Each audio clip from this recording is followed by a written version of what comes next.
So I'm working on replacing the door jamb switch. This is the light switch, so when you open your door on your Accord, it will turn the light on for you. And you'll see it's a rubber. This rubber gets really brittle and cracked over the years, and I guess my car is 22 years old now. It is a 2001 and 2002 Accord that uses this clip right here. It's a pretty simple connection. You know, in 2003, they switched to this type of switch where there's a wiring plug and, you know, a cover for the mounting screw. The mounting screw looks like this guy. And to bench test this, I'm going to hook this switch up to my multimeter. So I'm going to put a alligator clip on the back there, and we'll have continuity. I'll use this metal here. We'll have continuity when we make connection. And then when the switch goes into the closed, I'm going to press down on it and the switch is in the closed position, that there is no continuity there. And we lift up on it and then there's continuity. So that, go over to the car now and show you how we install it. I find myself using a drill for everything just to speed things up.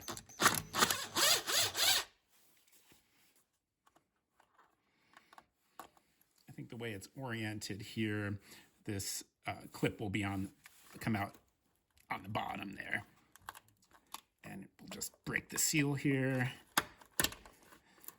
Okay, we'll unplug it.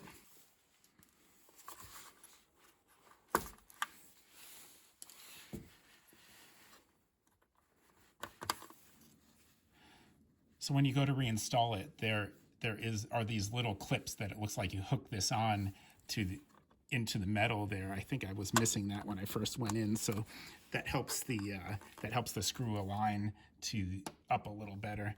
And yeah, so we'll just screw that back in at this point. It should go in just fine. It wasn't biting down. There we go.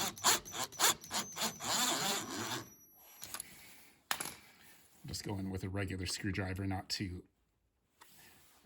strip the threads, and it looks like that'll work fine. So I will have links to eBay as well as the OEM part number in the description, and we'll see you next time.